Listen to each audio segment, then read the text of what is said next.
Hi, everyone. You know, as the pop media hue and cry over the Senate impeachment trial of Donald Trump echoes across the federally controlled airwaves and federally controlled interwebs, there are 2 points that they consistently miss.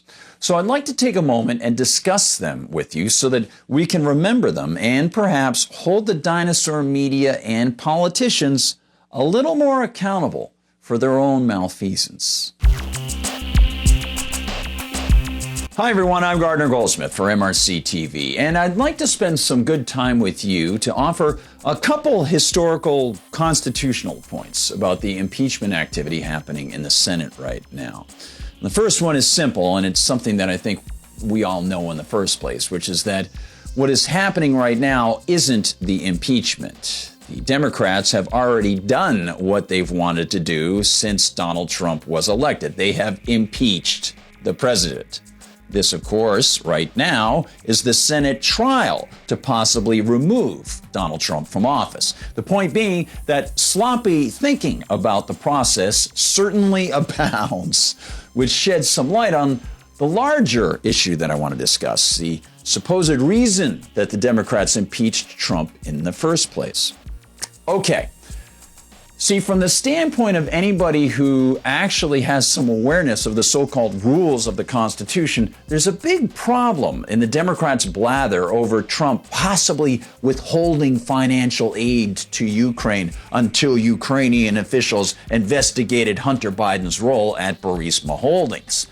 The key point is that by not sending money to Ukraine, Trump would have been standing on firm constitutional grounds, while the Democrats who wanted to throw our tax cash around the world were, and still are, pushing for flagrantly unconstitutional international glad handling. To put it in terms even the faux solemn Nancy Pelosi can grasp, there is no provision in the U.S. Constitution allowing Congress to hand tax money to people in other countries. There is no provision in the U.S. Constitution allowing Congress to hand tax money to people in other countries. So this entire ritual is a sick prayer to a false god, the god of PR. It has nothing to do with the so-called rules, the powers granted to Congress, supposedly. And if they want to claim constitutionality while spreading my tax cash around the globe like thieving Johnny Appleseeds of cronyism, they need to amend the so-called rulebook of the Constitution. This is the big story not being discussed, and it reminds us of an important historical lesson offered to us from Tennessee Congressman David Crockett during his second term in 1830. It's known as his famous "Not Yours to Give" speech, and the backstory to it is actually fascinating.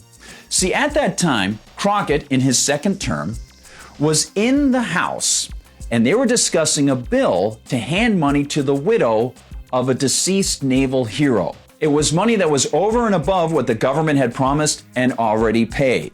So Crockett stood, and he explained that in his previous term, he and his fellow representatives in the House had seen a fire off in Georgetown. They rushed off to try to stop the fire, and they were unable to do so. He said that the next day they voted a sum of money to help the families who had been displaced and had no homes.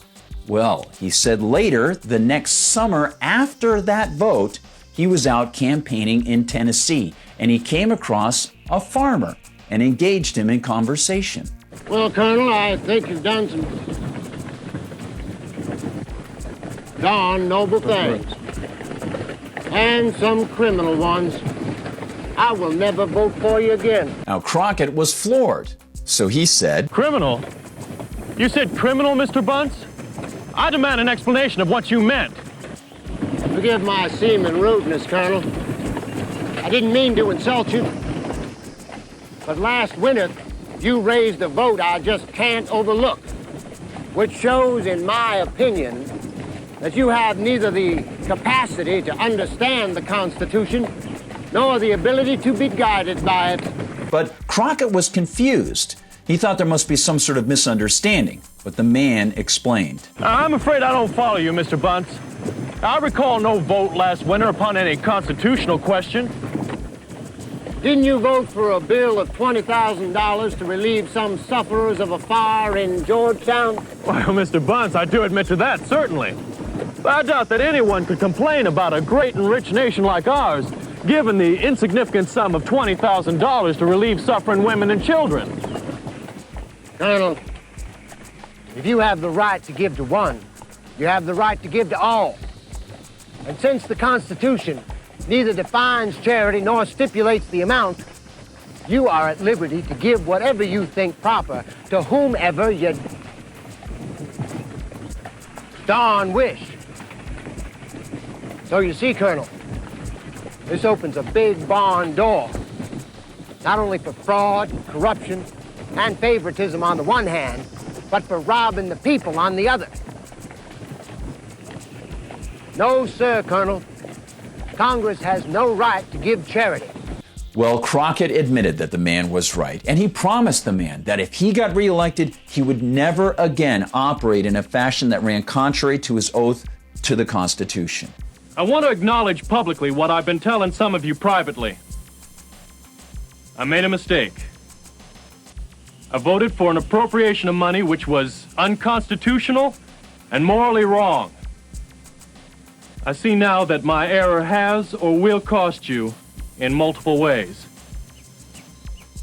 I understand more clearly how destructive a noble cause can become when it's under the direction of a misguided politician, and a cocky one at that.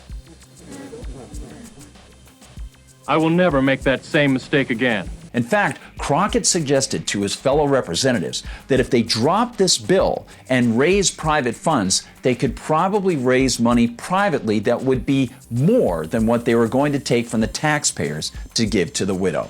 And that is what happened. It's a terrific lesson in American history, shows us how dedicated Davy Crockett became to the Constitution and at least to his oath, and I think is a pretty profound lesson that we can see today about how amiss things are with U.S. politicians and the chattering media class if they lack the capacity to see that they have this impeachment issue backwards. You see, the Crockett speech tells us, and could tell them, that the supposed rulebook of the U.S. Constitution doesn't allow Congress to tell the president to send money to Ukraine in the first place. It doesn't allow Congress to tell the president to send welfare money anywhere in the U.S. or anywhere on the planet. But they're not going to discuss that. Oh no, don't discuss the elephant in the room. We need to leave him there. Why? I don't know. I think it might have something to do with their power and the perpetuation of it. Don't you? Hey, thanks so much for watching, everybody. Don't forget, like and subscribe during this crazy circus of the impeachment trial. It's great to have you along for the ride. For MRC-TV, I'm Gardner Goldsmith.